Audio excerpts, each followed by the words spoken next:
Good morning.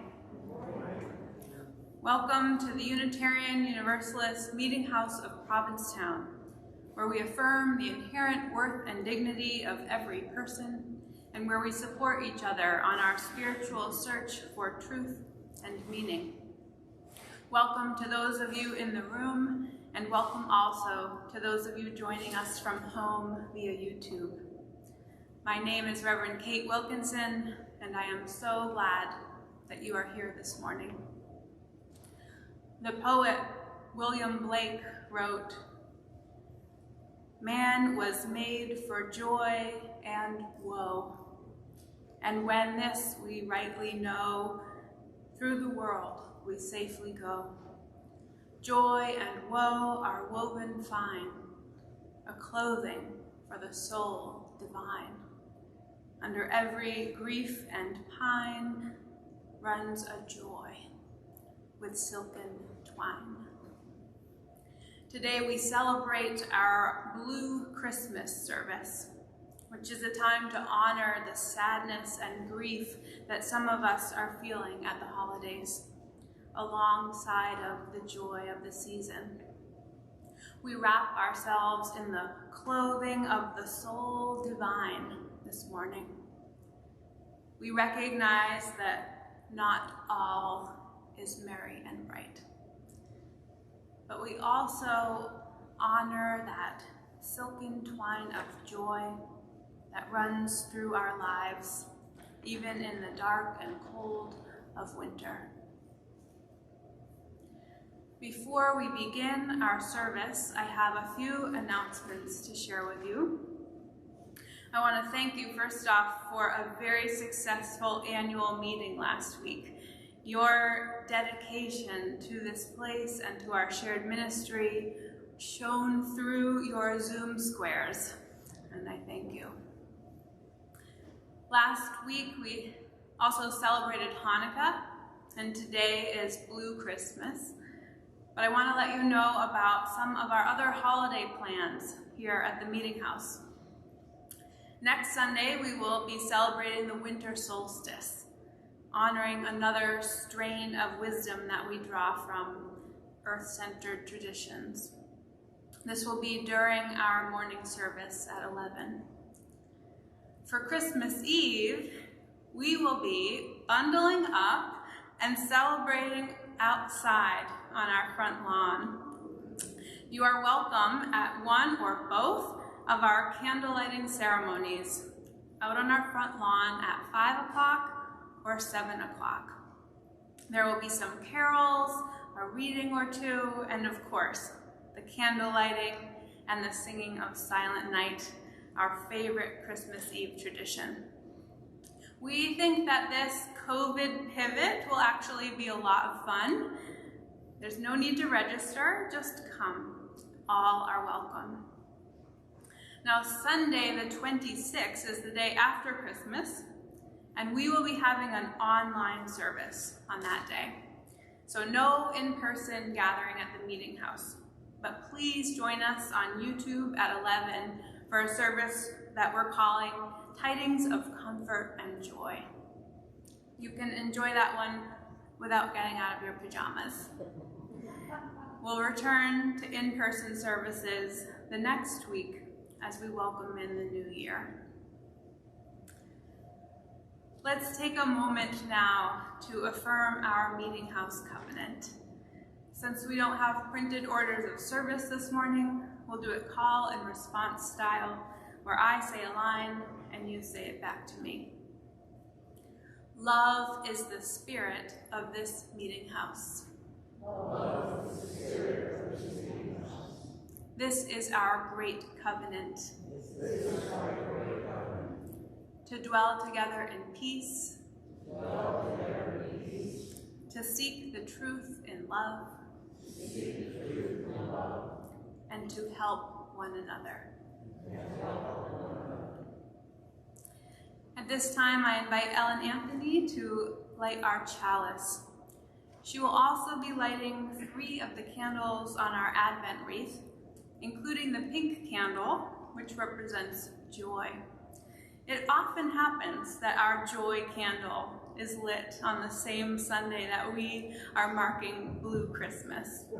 But that's okay, because it reflects Blake's words and our lived reality that joy and sorrow are not separate in our lives.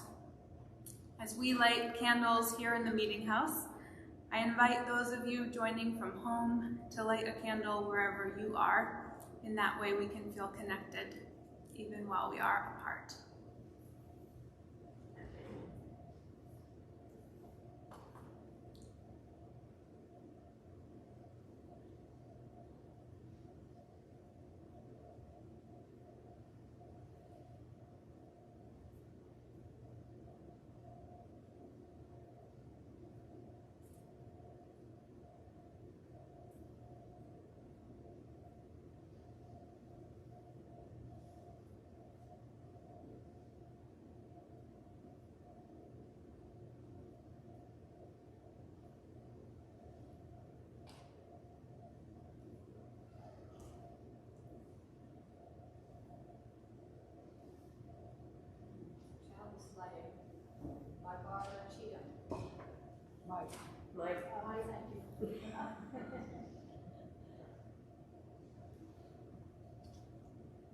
Chalice Lighting by Barbara Cheatham.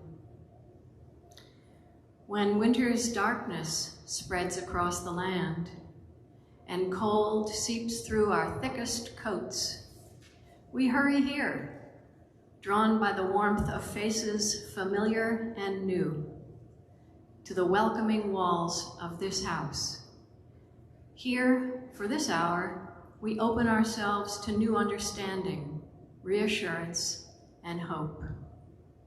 For this is a place where truth, love, and challenge meet, where joy and woe are woven fine. It is a good morning to be together.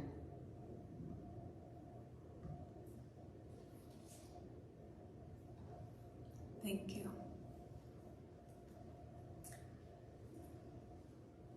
Please join me now in a spirit of prayer and meditation. If you have a prayer on your heart this morning, you are invited to light a candle at any time during our service, either at home or here in the sanctuary at the table to the right of the pulpit. And there is a journal there to record your thoughts and prayers.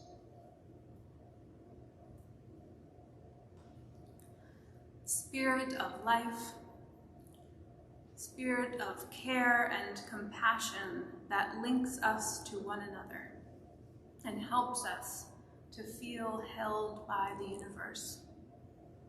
Be present with us this morning.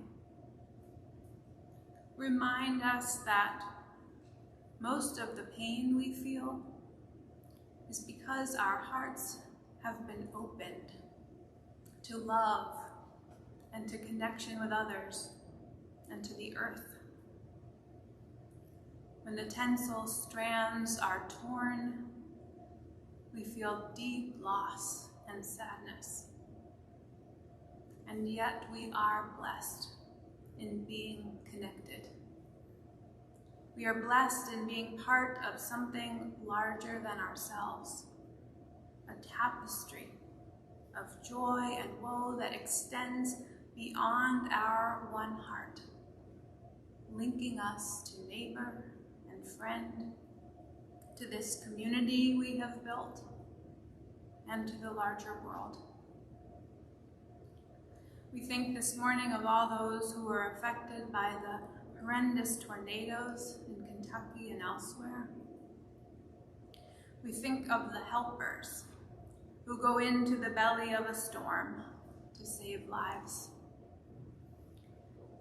We think of all those who are in the hospital from COVID and other illnesses.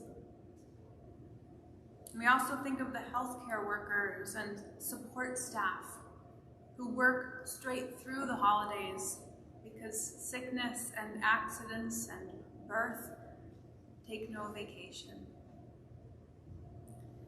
For this complex clothing for our souls divine, for grief and pine, for silken threads of joy. May we be grateful. Amen.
In her 561st poem, Emily Dickinson considers grief as an experience both profoundly intimate and profoundly universal.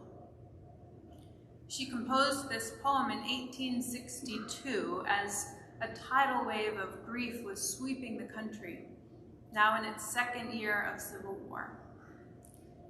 At the same time, Dickinson herself was wading through a deep grief in her own life.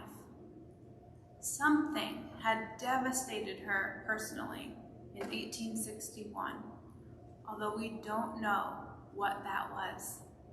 And it's a mystery that still puzzles scholars and fans. The poem gives voice to both our private losses and the public square of human suffering. I invite Ellen to share it with us now.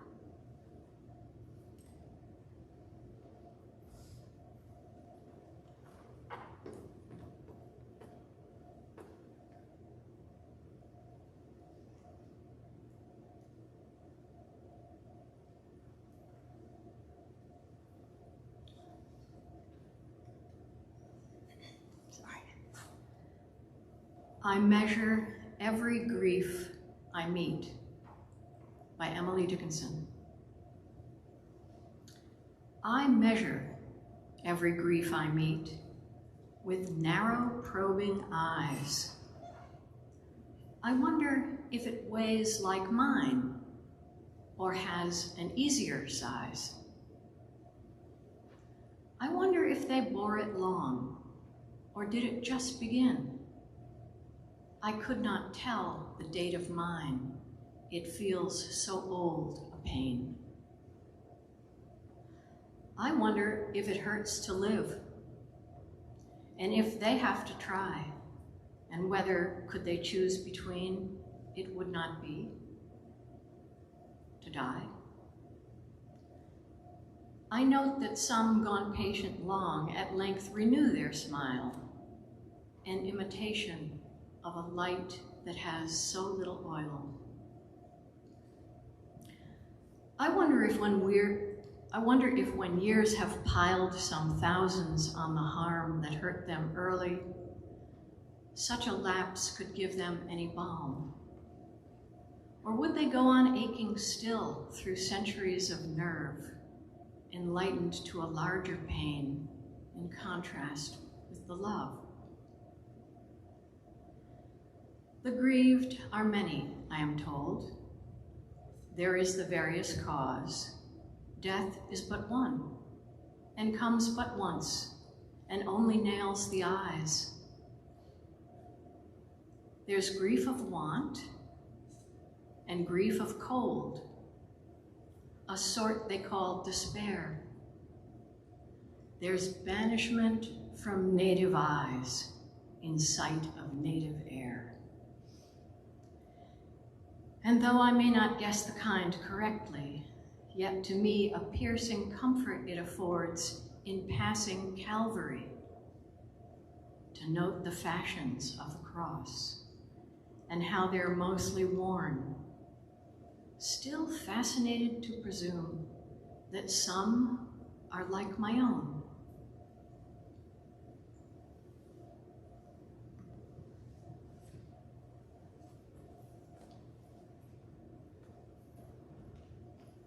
Thank you. Now is the time in our service where we take a collection for the ongoing support of this meeting house and our shared ministry. As we enjoy a musical reflection by Mary Alice and Peter Amadon and the Starry Mountain Singers, our ushers will make their way to you. And those of you who are watching at home, we welcome your donations through PayPal or Venmo.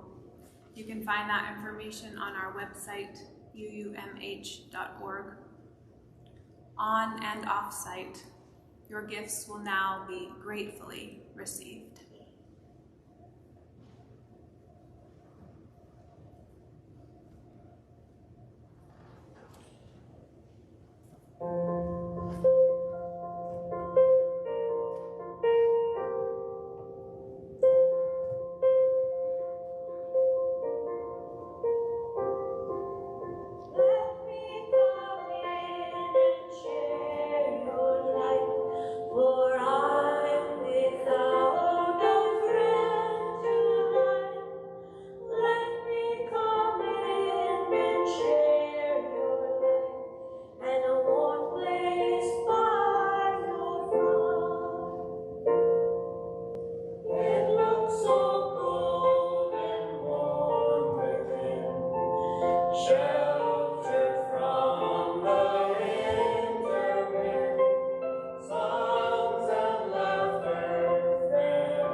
There is a national body of Unitarian Universalist ministers called the UU Ministers Association, the UUMA. Periodically, one of the directors will write to us all and give us words of encouragement or advice. Last week, Melissa Carville-Zemer, Director of Ministries for Collegial Care, sent us a prayer. "Witness with us," she wrote, "just this one page from the vast catalog of our losses." And then she named the losses we are facing. Some were specific, pertaining to our colleagues in chaplaincy or those who are leaving ministry after a difficult 2 years. And some were universal. She began by naming the many deaths we are grieving, but then went on to catalog smaller losses as well. The being human together in embodied relationship, the hugs and the handshakes, the shared laughter and tears, the stories that people tell on the edges of gatherings, the playing and working and dreaming and eating together. Remember eating together? The way we can feel one another when we are in the same space, unmasked. And for the essential difference being at ease together in person makes. We grieve the loss of patience, Melissa said, in ourselves and in others, and the loss of resilience for dealing with the ordinary frustrations of life and community. We grieve the loss of beloveds who have drifted away from our communities, children and families and individuals, even though we worked so hard to help people stay connected. It is impossible to fully state the impact of these losses, Melissa said. And it reminded me of that Emily Dickinson poem, "I measure every grief I meet." I thought we might spend the morning together cataloging our losses, measuring our griefs. This is often what a blue Christmas service is about, making space for our grief during the joy of the season. But I don't actually think that's what I'll do today, after all.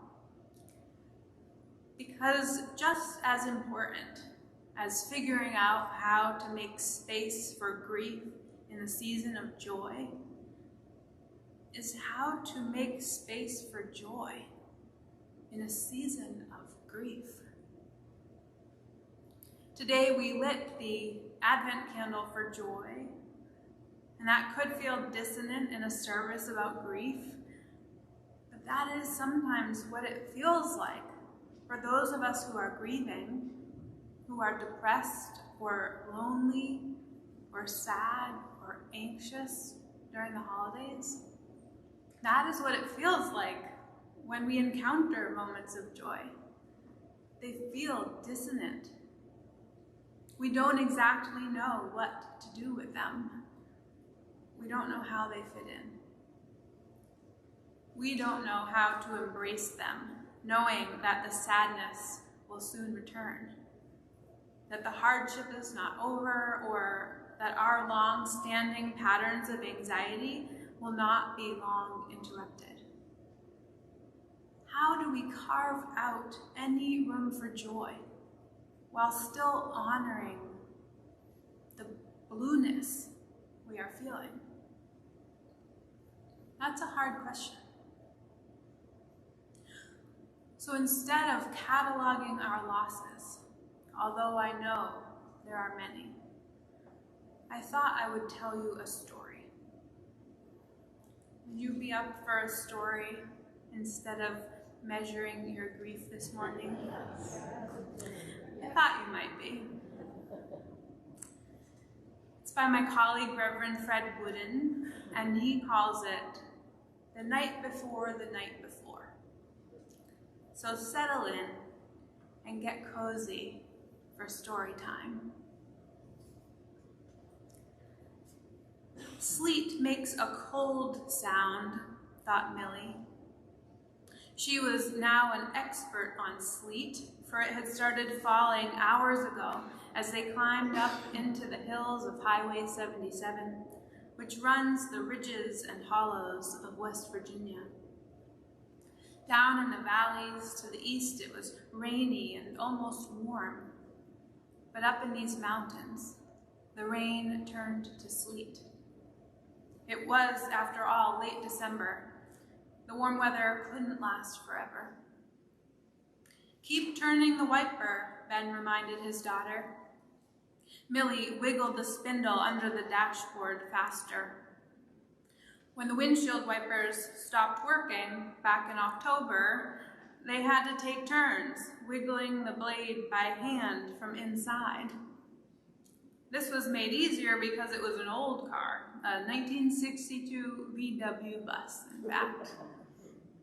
It was simple to reach in and turn it by hand, which they all took turns doing in wet weather. But it was awkward, constant, and painful.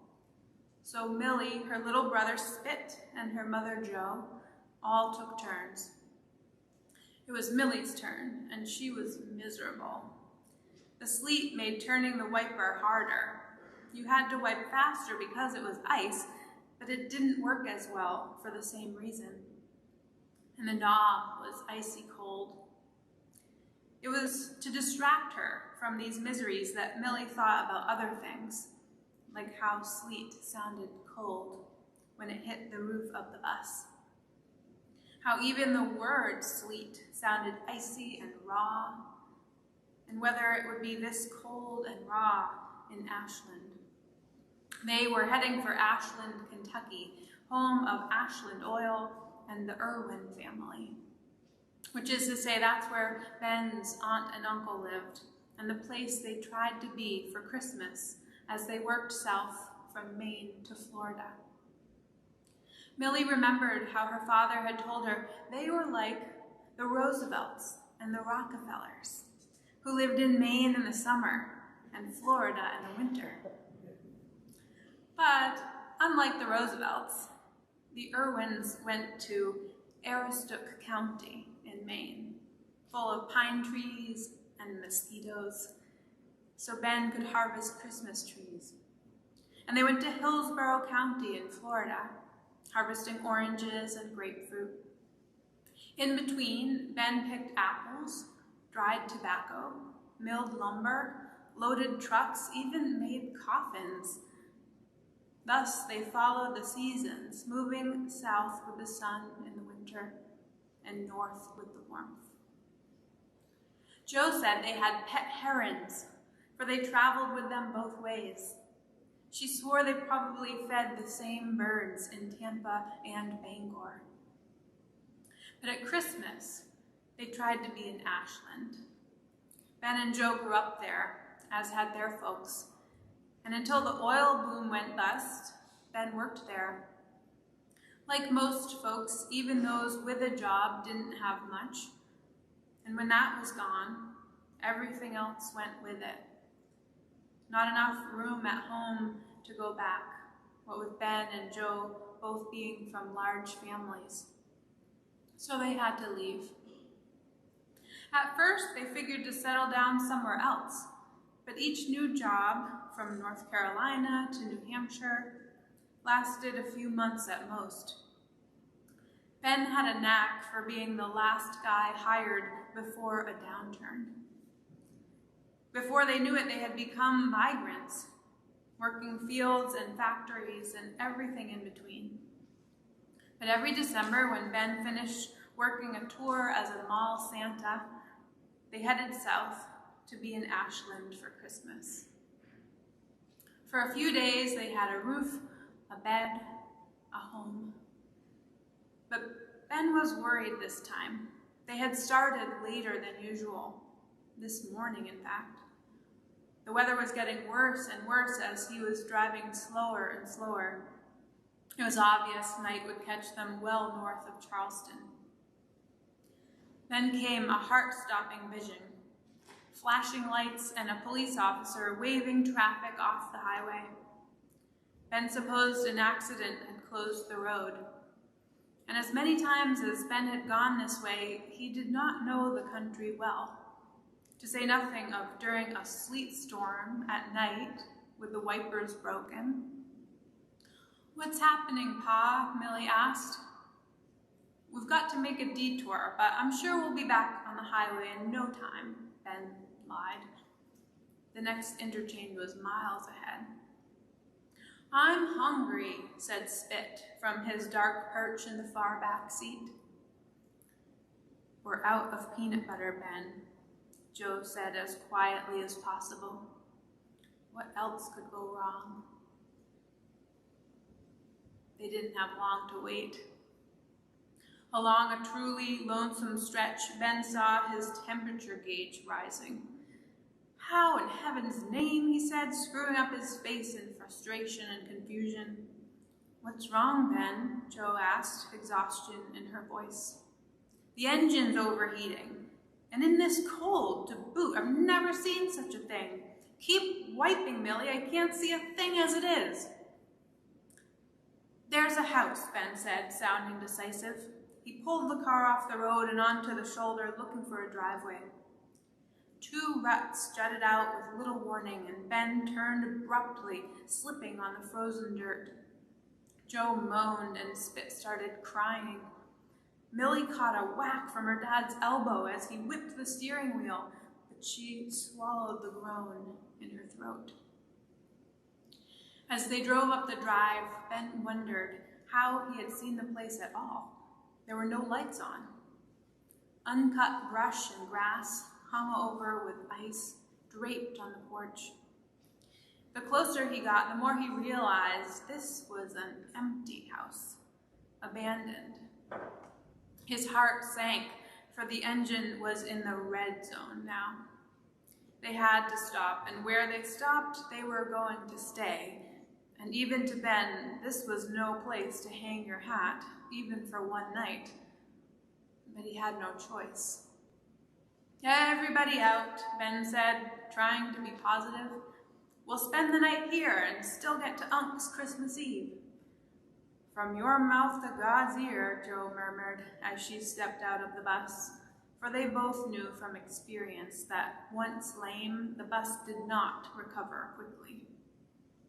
So Ben and Joe scanned the hovel before them, knowing that this would likely be their Christmas home. Living out of a bus as they did, they were equipped for survival. Ben grabbed his flashlight and a tire iron. Joe, Millie, and Spit were already on the porch waiting as Ben foolishly leapt up the stairs. Like an old movie, his feet shot out to one side, slipping on the glazed ice, and he landed in a sprawl on the porch. Spit laughed, and Ben thought, at least he isn't whining about food for a moment. With Millie holding the flashlight, Ben prepared to force the door. "Try to open the door first, would you?" Joe asked. It opened. "You stay here just in case," Ben said as he crouched low against cobwebs and other nasties.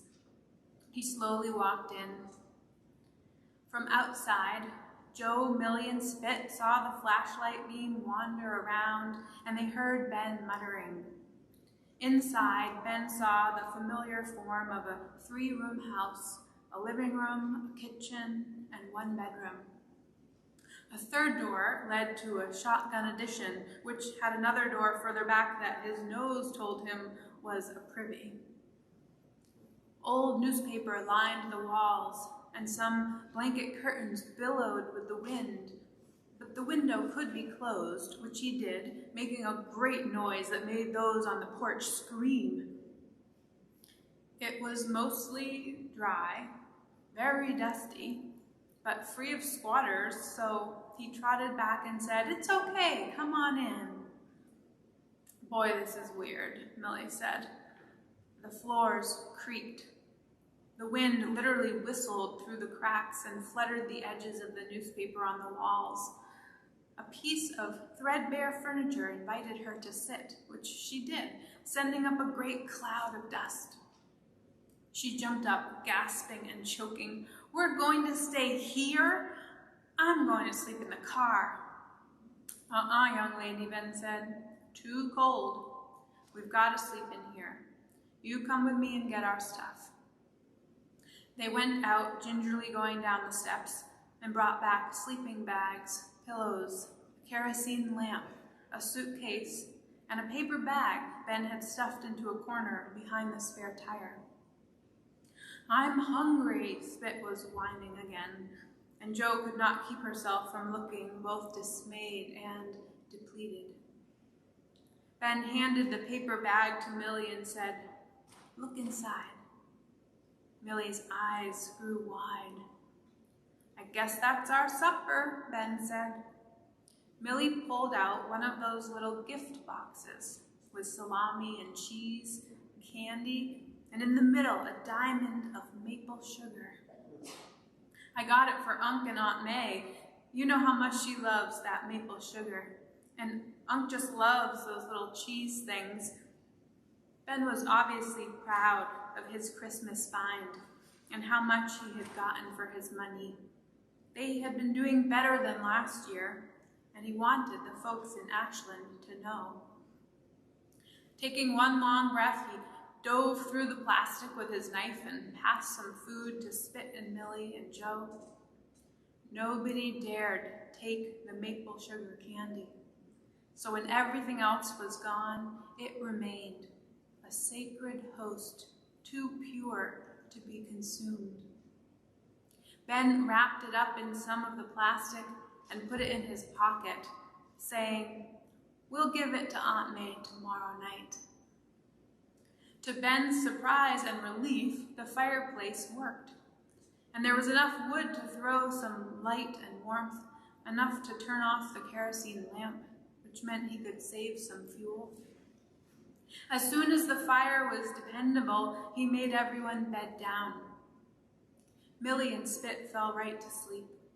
Years of experience at sleeping in odd places made it almost natural. But Ben and Jo lay awake for a while. "What are we going to do?" Jo asked. "I guess I'll try and fix the car tomorrow if I can. Maybe we'll get lucky this time." Even in the dark, Ben could see Jo's sarcastic smirk. Or maybe he just thought he did. "Okay, we're probably stuck here." "What about Christmas?" Jo insisted. "I don't know. I got a couple of doodads in the suitcase, but I figured on Unc for Christmas morning." "I'm not so worried about Millie. She's almost 10, but Spirit sent a letter to Santa this year." That was his name, which Millie couldn't say at first, hence Spit. "I wrote it down for him. I'd like to cry my eyes out when he said, 'Dear Santa, we don't live in a house. We only have a car. So could you bring me a fire truck at my Unc and Aunt May's? We go there every Christmas.' Ben, I can't stand to break his heart." "I know, Jo, but what can I do?" Jo had no answer. Millie was not asleep, but she lay still until she heard their steady snores. The dimming light of the fire allowed her to see out the window, and she noticed that the sleet had stopped. It was quiet, wonderfully quiet, with just the muffled pops and squeaks of an aging fire. Oddly warm, Millie crawled out of her sleeping bag and tiptoed to the window.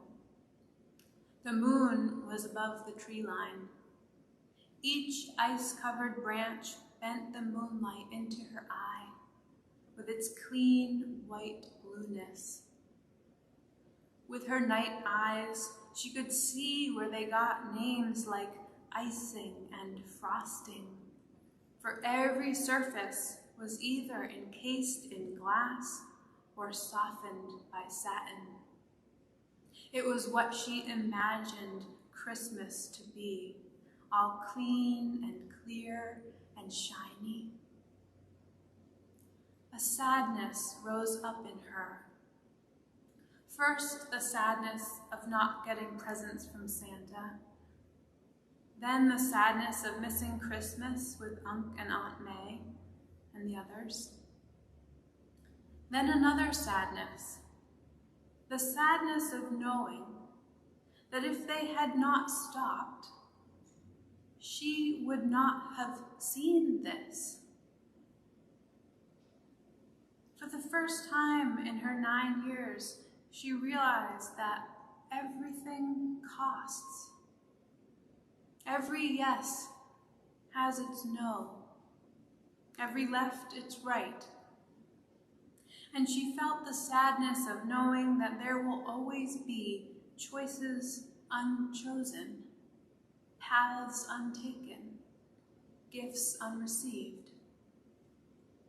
And now, seeing this, she was sad that she was alone and no one could share in it. She turned to wake Spit, but realized that to wake anyone would ruin it.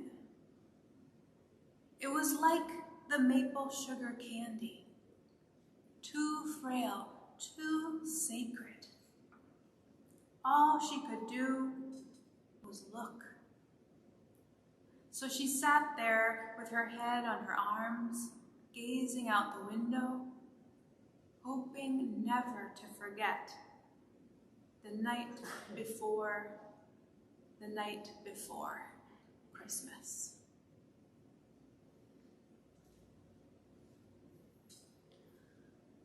My friend and colleague Molly Hausch-Gordon writes, "We get a lot of messaging this time of year about joy. And sometimes amid all that messaging, I get swept up in the idea that joy is some perma-state that we would all arrive at if I can just get everything exactly right. If I can have all the right traditions, all the right foods on hand, or things planned, then joy will finally settle over us lastingly like a great glittering blanket. But the nature of joy is not permanent. And the truth of joy is not all-encompassing. Joy, in fact, lives right next to impermanence. Our reverie in beauty and sacred delight is heightened all the more because it is fleeting. Because the things that really shine and sparkle in this life are always on the edge of snuffing out. And neither is joy all-encompassing. Joy is not a great glittering blanket that we can wrap ourselves in head to foot. It is a sparkling thread running through a great tapestry of life, which is always woven fine with sorrow and heartache. It is only ever our presence to the whole tapestry that brings the sparkling thread into sight. I could wish you a Merry Christmas, a Happy Holidays, but knowing how finely sorrow and heartache and disappointment are woven in, I wish you this instead. I wish you glimpses of that shimmering thread. Glimpses made all the more precious because they are fleeting. And though they may be frail, may they also be sacred. In this season of darkness, I wish you joy. Amen, and blessed be.